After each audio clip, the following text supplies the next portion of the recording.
Hey, welcome to Graphic Policy Television GPTV. I'm Brett. Out this week's is Snowpiercer, the prequel part to Apocalypse, the second part to the trilogy of graphic novels of the Snowpiercer prequel. What a shock based off of the title. So those who don't know, Snowpiercer is a really fantastic graphic novel series. It was actually originally published in French in the 1980s and then became a thing in English, I think in the 90s or 2000s was the first translation. Eventually became a cult classic film, and since then has spawned, obviously, prequel comics and a television series. Now, what's really cool about this is it's all tied together. The prequels, the main graphic novels, the television series, the movie, it all works in the same universe and works really, really well. I think it is a prime example of a shared universe, and one that's pretty impressive. So this prequel graphic novel is written by Matz and Jean-Marc Rochette, art by Jean-Marc Rochette, and colors by Isabelle Merlet. And the prequel, it's interesting so far. Like, I'm kind of torn on it. It doesn't have an emotional connection for me, but it has this very logical thought process to it. I think is really fascinating. So the second part, spoilers on the first part. What we find out is that the world got plunged into this tundra because there's this environmental doomsday cult who decides to cause a bunch of nuclear meltdowns to save Gaia. And those nuclear meltdowns then kind of plunge the world. Now, when I left that end of the comic, I was a little confused because if you have seen the original or read the original, there's talk of they like seeded and put crystals in the atmosphere. Well, this finally ties into those crystals in the atmosphere aspect of it. So it makes a little bit more sense as to what we've kind of learned before. Now, the thing that I find interesting is that there's a trio of stories here, none of which I have a connection to. Like, all three of them are very kind of cold, no pun intended, and very, like, emotionally distant. And I don't know if that's done on purpose or what, but it's a very kind of cold, calculated, logical comic. And the trio of stories is there's a father and son trying to get to the train. Makes totally sense. There can be some really interesting emotional stuff there, and if the story was maybe focused on them, there would have been a better emotional connection. But instead, it's kind of bounces around through the three stories a little bit too much to the point where you can never quite connect with everyone. Where the comic is actually, graphic novel is actually really interesting is that there's this juxtaposition thrown out there between the train and the doomsday cult. The train is sanctuary for survivors, where there's 1,001 cars, there's a certain number of ticketed people, and they're traveling the world trying to pick up those ticketed people so that they can continue on and humanity can live on. And then the doomsday cult has their little bunker that they're trying to survive in. And what happens there is really interesting. And I think what's fascinating is the two locations, safe zones, whatever you want to call them, like how they, best laid plans do not work for either of them, and they have to adjust as things move on and evolve. And I think that's where the strength of the graphic novel actually lies. Is that logical spiral and progression for each of them, that we see the corruption in each location and how each location deals with it.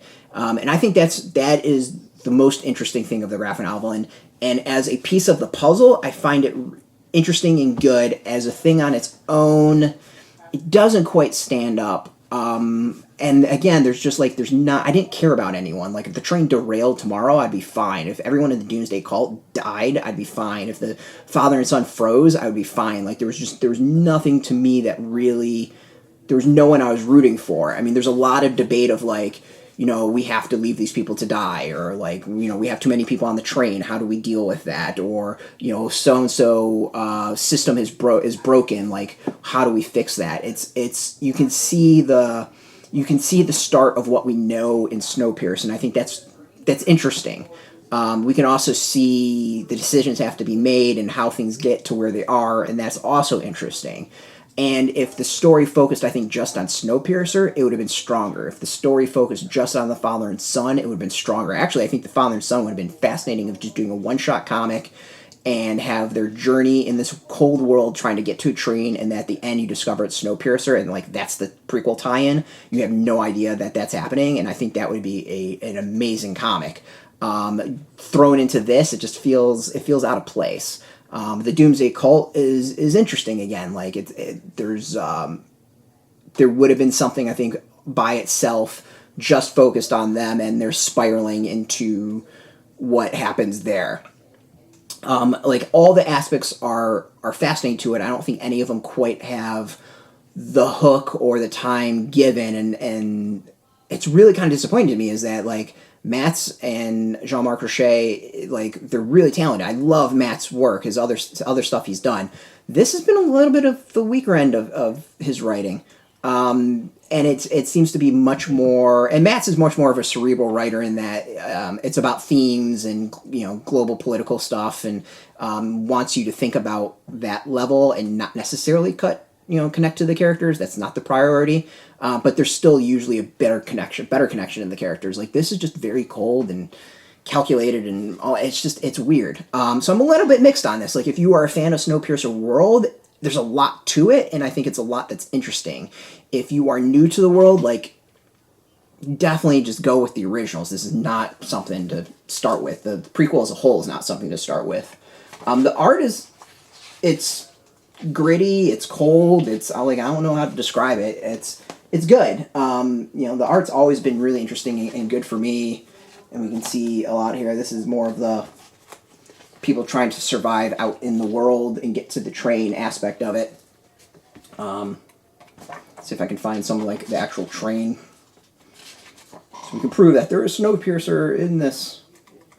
So yeah, like it's one where I just find it fascinating is like the train itself. Here we can actually see the train. The train itself is such a character, and here we don't quite get that feel to it.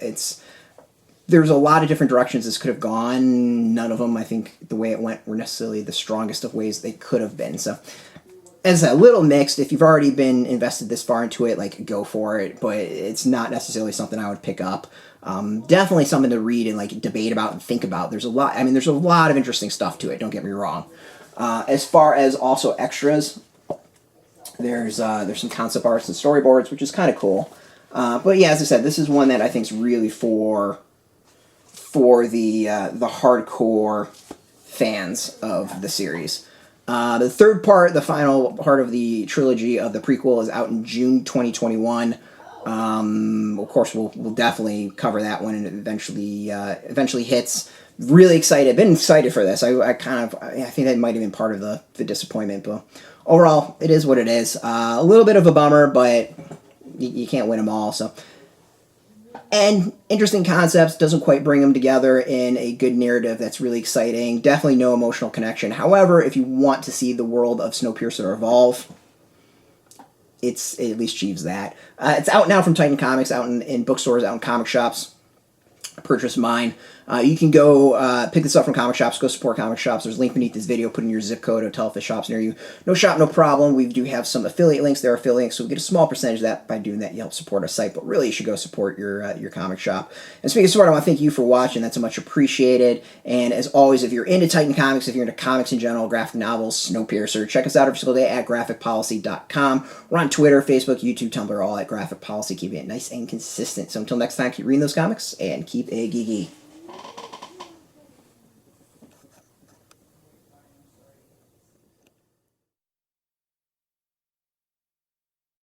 Hey, thanks for watching the previous video from Graphic Policy Television. Just by watching, you help support our site. Thank you so much. Now, if you're watching these videos, you probably care about geeky things like movies, television, comic books, toys, games, video games, you name it. You can go and subscribe right now to our YouTube channel to stay in touch and catch all the new videos, or check out our website at graphicpolicy.com. There's a nice link on this end of the video. But as always, thank you for watching. Keep on rocking and keep it geeky.